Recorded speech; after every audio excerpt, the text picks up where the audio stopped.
So hello and welcome to another edition and episode of Busch Insights on Compassion and Community. I'm Jim Busch and I'm a fourth generation funeral director and owner and president of Busch Funeral Homes. And today I have with me Meghan Burmeister, who runs and manages our Avon Lake and Fairview Park location. So Meghan, welcome. Thanks, Jim. Nice to be here. Yeah. Today we're going to have a little bit of fun. Okay. People forget that the first three letters of funeral are fun. That's right.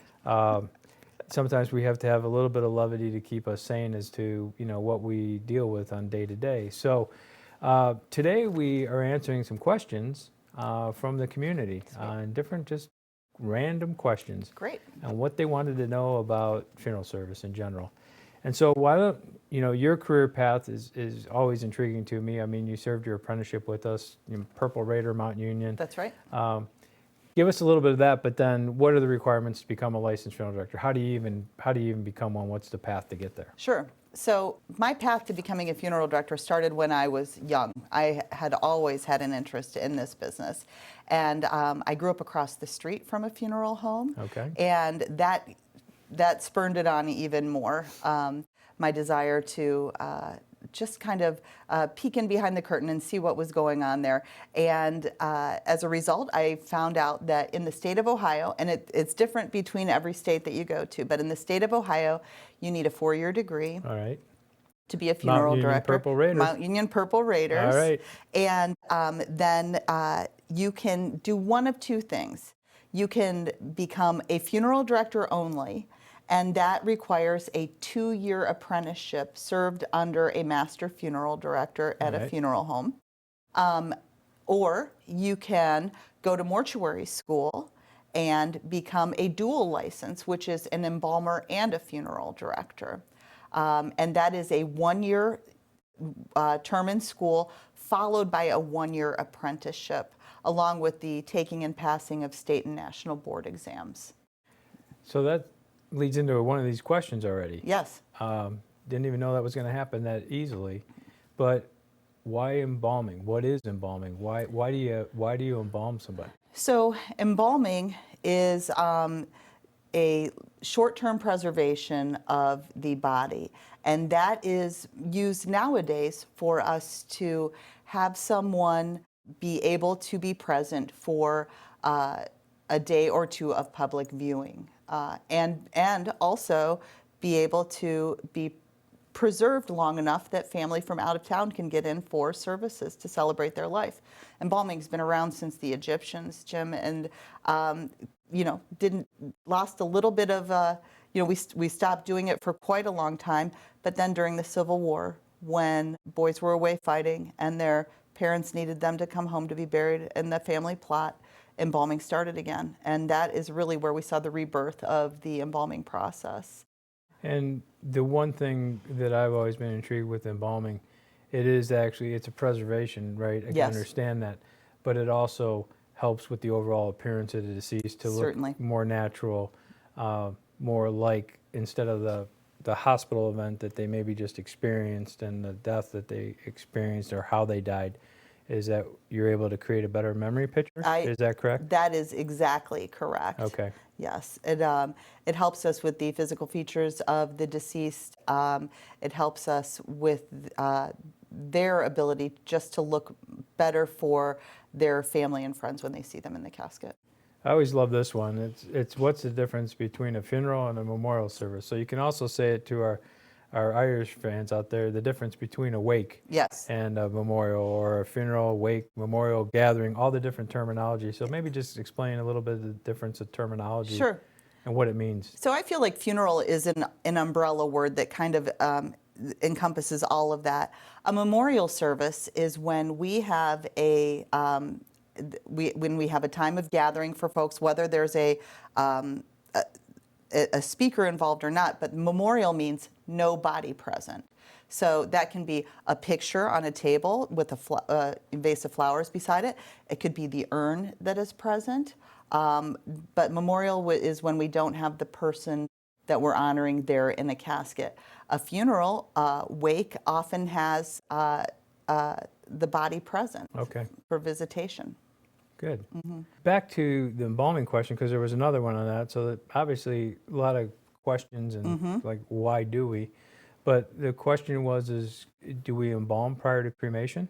Oh, certainly. You can definitely be embalmed prior to cremation. And that's a question that I get asked a lot because people think, well, if I'm being cremated, do I need to be embalmed? If you're going to have a public visitation, then the requirement is through the funeral home that the body is embalmed for the health and safety of your guests that are coming to visit. Okay. Here's one of your favorites, because I love when you have to answer this to families and tell them what we can and can't do. Yeah. And then still sometimes they push the envelope that they want to do it. So what can be buried with that special person? Additional objects in the casket that would then go on to the cemetery to be buried. Are there any restrictions? So I don't have a lot of restrictions on what I will bury with a person. The restrictions really come more from the cemetery end. So if we place something, and I'm going to just be really off the cuff with you, if we place something in a casket that the cemetery doesn't know about, nobody's ever going to know about it. As far as cremation goes, we do not cremate glass bottles or live rounds of ammunition. Gotcha. Yeah. That makes sense. It does. Okay. I know a personal, story is that I didn't, gentleman was an avid golfer, and I didn't know that they had put in multiple golf balls, signed golf balls by their foursome, and we're walking up the front steps of church, and what do I start to hear? But the golf balls, rolling underneath the mattress bed of the casket, Yeah. and I was like, what in the world is going on inside of that casket? So you got to be careful, make Yep. sure that the things are secure. For sure. But do people still have at-home funerals where everything's taken care of at home? So I'll tell you that my father-in-law is an embalmer, and he remembers going to a home with his dad and embalming someone in the Wow. kitchen. Okay. And that is something that we don't do as much anymore. But I have seen people that now maybe have a small family, and the deceased might have been very old and outlived their friends. So instead of having a gathering in a public place, they'll invite people into the home and have an open house that we can help facilitate. Okay. So that's very, very nice. But yes, I don't traditionally lay someone out in their house anymore, like in the olden days. What it kind of triggers a moment with me is that as I'm asking these questions, I'm also thinking about my career in funeral service. And the one at home that I did that is probably most impactful and meaningful for me was the gentleman always cut his grass before, morning coffee and breakfast. So once a week he would cut the grass, and the wife heard the mower going, but the mower just kept going.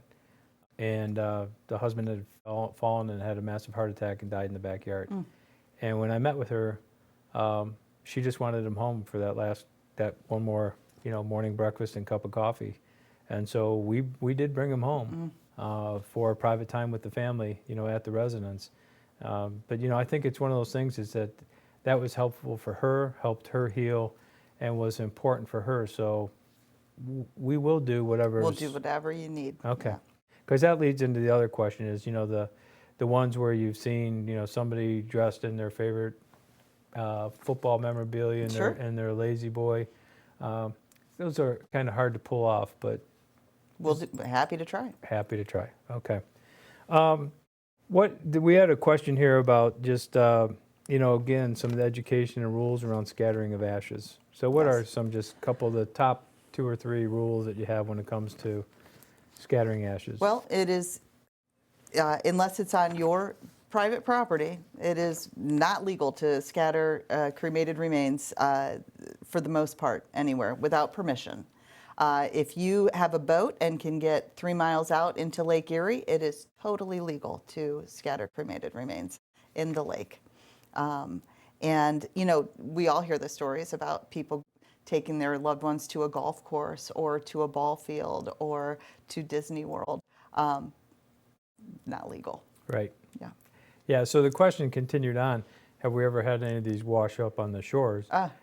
If you're doing it legally 3 miles offshore, It won't happen. It won't happen. That's right. But it's when you bend or break the rules That's that right. it could happen. Yeah. Okay. Yeah. All right. And I think one of the things that, we've seen over the course of time is when we deal, and I'm not going to say dysfunctional families, but this is a time in funeral service where it doesn't necessarily always bring out the best That's in true. family relationships. For sure. Right? Yes. And so sometimes we end up being moderator, referee, Yes. mediator, whatever it may be. How do you deal with family disagreements, to get them to all come together to agree?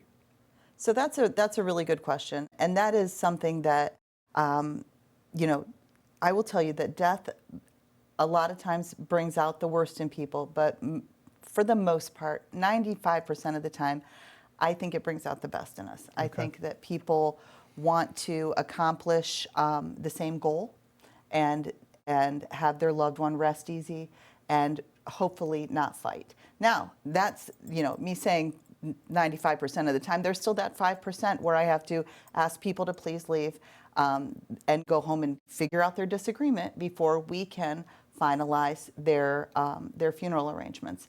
I also want to let you know that in the state of Ohio, there is something called the right of what am I thinking of? The paperwork that we use for the Authorizing agents. authorizing agents. So it goes by Glad family. I was able to help you there. Thank you. Authorizing Yeah. agents.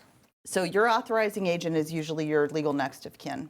Okay, but if you So if we're married, it's your spouse. that's right. Okay. That's right. And if your one parent's gone, there's not a spouse, and it's the children. That's right. Okay, so All that's what of you're the talking children. about, That's right. authorizing agents. Authorizing Okay. agents, and if there's a problem in your family where your next of kin is not friendly with you or cannot get along with you, I have paperwork that can help you with that, and we can work on that together so that you can have a legal way of getting around who will sign the paperwork. This also works for same-sex couples where there's not a legal marriage, but we have a partner that is the one that you want making your decisions. We need to have that paperwork signed, otherwise they have no rights. Wow. Yeah. There's a lot to consider, and that's, again, one of the reasons, why we include pre-planning right on our sign, For as you can sure. see there, is these are things with that authorizing agent that you can also secure in advance to keep the peace, keep Yes. the family harmony, right? Yes. And you can give whoever you want the right of disposition for your body. Right. So lots to consider, lots of great questions from the community. So thank you That's for great. providing those. Always here to help. So if you ever have a question, feel free to call us directly at the funeral home. We'd be happy to talk it through and listen to you and see if we can answer your questions. But again, Megan, I'm so glad you were able to join me today on Thank you. Insights, and just wish you a great day. It's been a pleasure. Thanks, Jim. Thank you.